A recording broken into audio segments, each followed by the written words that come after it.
अमृतसर की तहसील अजनाला का गांव जट्टा इन दिनों रावी दरिया में आई बाढ़ की बड़ी परेशानी से जूझ रहा है। पूरा गांव पानी में डूब चुका है। घरों के अंदर 3 से 4.5 फीट तक पानी है। गांव के लोग एक दूसरे का सहारा बनकर इस मुश्किल घड़ी का सामना कर रहे हैं। सीमांत गांव जट्टा अमृतसर से 45 और अजनाला से 35 किलोमीटर दूर है। गांव की जनसंख्या 1087 है और यहाँ 193 घर हैं। जट्टा में हालात इतने खराब हैं कि लोग अपने घरों की छतों पर शरण लिए हुए हैं। बिजली सप्लाई ठप है। गांव निवासी ने बताया कि गांव में और इसके चारों ओर पानी भरा है। कई मवेशी तेज बहाव में बह चुके हैं। वहीं जिला प्रशासन के साथ साथ बीएसएफ और सेना के जवान लगातार राहत और बचाव कार्यों में जुटे हुए हैं। हेलीकॉप्टरों की मदद से प्रभावित लोगों तक खाने पीने की सामग्री, पीने का पानी और दवाएं पहुंचाई जा रही हैं। जिन घरों में लोग फंसे हुए वहां तक नावों और ट्रैक्टर ट्रॉलियों के जरिए भी सामग्री पहुंचाने की कोशिश की जा रही है।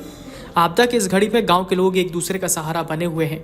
भोजन और पानी की कमी के बावजूद वो आपस में बांटकर गुजारा कर रहे हैं।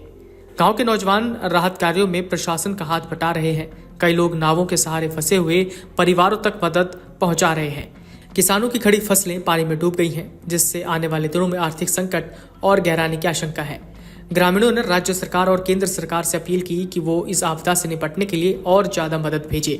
लोगों ने कहा कि हमारे घरों में 3-4 फुट पानी भरा हुआ है। छोटे बच्चे और बुजुर्गों के लिए हालत बेहद मुश्किल है। सरकार से गुजारिश है कि जल्द से जल्द राहत शिविर लगाए जाएं और पशुओं के लिए चारों की व्यवस्था हो।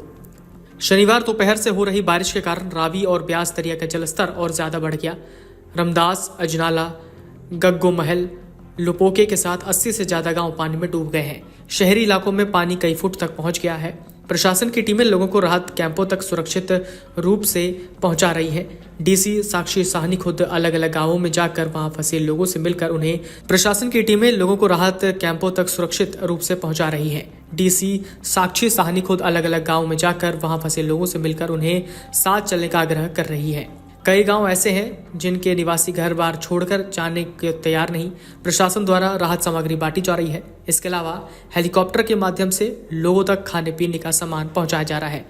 वहीं हालात बिगड़ते देख कैबिनेट मंत्री अमन अरोड़ा, हरजिंदर सिंह ईटी और पंजाब सरकार के मुख्य सचिव पीके सिन्हा भी रविवार को अमृतसर पहुंचे और बाढ़ प्रभावित इलाकों का दौरा किया। मुख्य सचिव ने कहा कि लोगों का जितना नुकसान हुआ है उसकी गिरदावरी करके मुआवजा दिया जाएगा। बाढ़ की वजह से हालात ये हैं कि पिछले कई दिनों से सभी इलाकों में बिजली सप्लाई बंद है।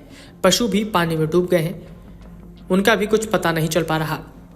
इलाके में हर तरफ पानी ही पानी है। दूसरी ओर अब तक पानी कम होने की कोई भी स्थिति फिलहाल दिखाई नहीं पड़ रही। भारतीय सेना लगातार प्रभावित इलाकों में किश्तियों से लोगों को रेस्क्यू कर रही है। बहुत सारे लोग अपने घरों के ऊपर टेंट लगाकर गुजारा कर रहे हैं। उन लोगों तक सेना खाने पीने और अन्य सामान पहुंचा रही है। Video desk amarujala.com।